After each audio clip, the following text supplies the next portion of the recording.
Assalamualaikum warahmatullahi wabarakatuh. Kaifa halukum ayyuhat tullab wat talibat? Ad'ullah an takunu bisihatin jayyidah. Ayyuhat tullab wat talibat, hayya nabda darsana biqiraati basmalah. Bismillahirrahmanirrahim. Asallahu ayyanfa'ana ulumana fid dini wad dunya wal akhirah. Amin. Fi hadil fursah sanabhasu anil qawaid alladhi yata'allaku bi jumlah na'at wa man'ut wa jumlah idhofah. Naam, sa'asrahu an hadhil maddah. Untuk kompetensi dasar yang akan kita pelajari pada pertemuan kali ini adalah KD 4.1, yaitu mendemonstrasikan tindak tutur, membandingkan sesuatu dengan memperhatikan bentuk, makna, dan fungsi dari susunan gramatikal, naat, dan idhofah baik secara lisan maupun tulisan. Adapun indikatornya adalah melalui maharah kitabah, siswa mampu menuliskan atau menentukan jumlah naat dari kalimat bacaan yang tersedia ataupun jumlah idhofah. Adapun pengertian naat dan man'ut sendiri adalah, menurut bahasa, man'ut adalah isim yang disifati, sedangkan naat adalah isim tabi yang menerangkan sifat dari lafadz yang diikutinya. Contoh naat dan man'ut. Ja'ar rajulul muhaddibu. Ja'a itu adalah fi'il madhi. Ar-rajulu adalah fa'il yang i'rabnya adalah marfu' dengan dhamma. Sedangkan al-muhaddibu adalah naat yang i'rabnya adalah marfu' dan dhamma karena mengikuti man'ut, di mana man'utnya adalah ar-rajulu. Jadi jumlah naat dan man'ut pada kalimat tadi adalah ar-rajulu al-muhaddibu. Naat mengikuti man'ut dalam beberapa hal.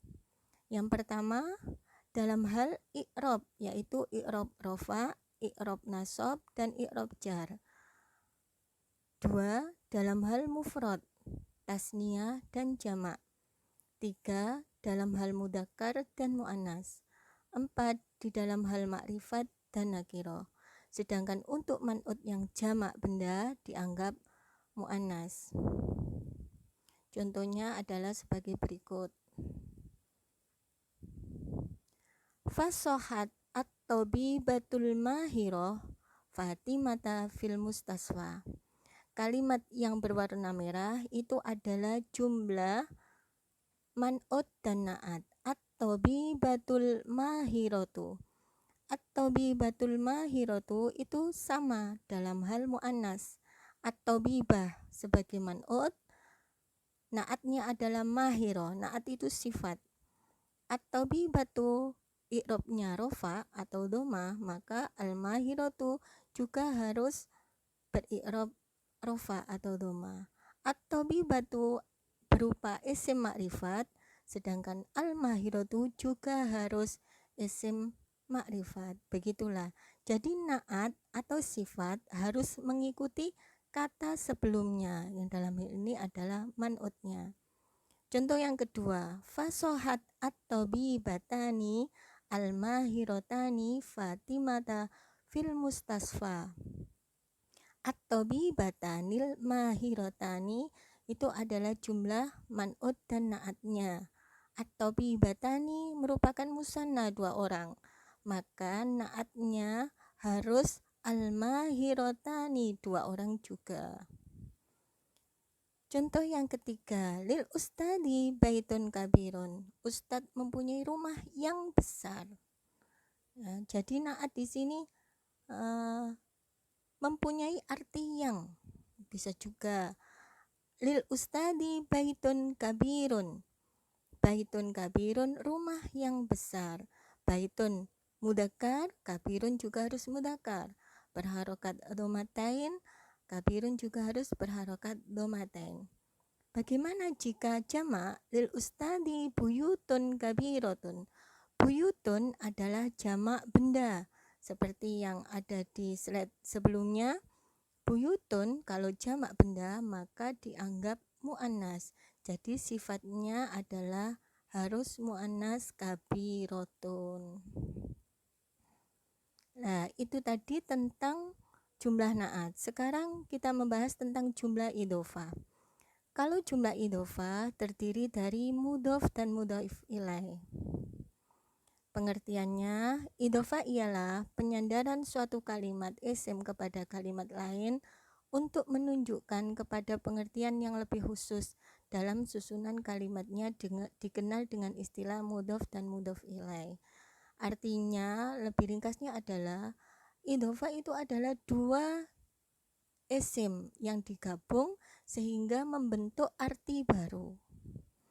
Contohnya, sahah al-madrasah, halaman dan sekolahan digabung menjadi satu. Sahatul madrasah, halaman yang dimiliki oleh sekolahan atau halamannya sekolahan. Nah, sahah di sini adalah mudhof, sedangkan mudhof ilaihnya adalah al-madrasah.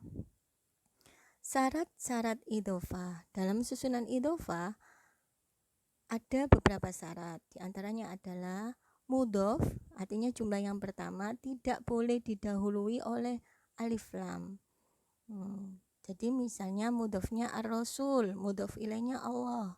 Kata ar-rasul tidak boleh memakai alif lam jika dijadikan menjadi jumlah idhofah, menjadi Rasulullahi. Mudhof tidak boleh tanwin.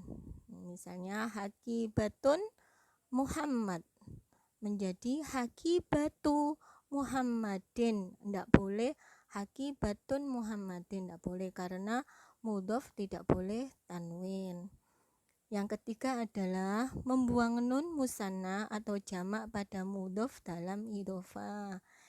Misalnya mudhofnya kita batani, mudhof ilaihnya Muhammadun. Susunan idhofahnya adalah kita Muhammadin. Nunnya dihilangkan. Asalnya adalah kita bani Muhammadin. Karena nunnya dihilangkan menjadi jumlah idhofah menjadi kitab Muhammadin. Dan harokat mudhof ilaih adalah kasroh. Contohnya lagi, susunan mudhof dan mudhof ilaih. Masjidul jami'ati, masjid kampus. Suratul fatihati, surat al-fatihah. Baitul ustadi, rumah ustad. Babul fasli, pintu kelas. Idhofah terkadang juga menyimpan arti dari fi di dalam, li untuk atau milik. Misalnya makanul wudu'i, tempat untuk wudu. Ada arti di samping mudhof dan mudhof ilaihnya ya. Di tengah-tengah mudhof dan mudhof ilaihnya itu ada arti yang tersimpan. Muwaddoful maktabi, pegawainya kantor. Tilmidu madrasatin, siswa di sekolah. Khotamu dahabin, cincin dari emas. Sayyaratu Fatimatin, mobil milik Fatimah. Nah, dalika huwa syarh an jumlah na'at wa man'ud wa jumlah idhofah mini. Itu tadi adalah keterangan tentang jumlah na'at dan man'ud dan jumlah idhofah dari saya. Idza wajadtum as-su'al yambahi lakum an tas'alu fi fursah at-taliya fi Google Meet. Ilal liqa, wassalamualaikum warahmatullahi wabarakatuh.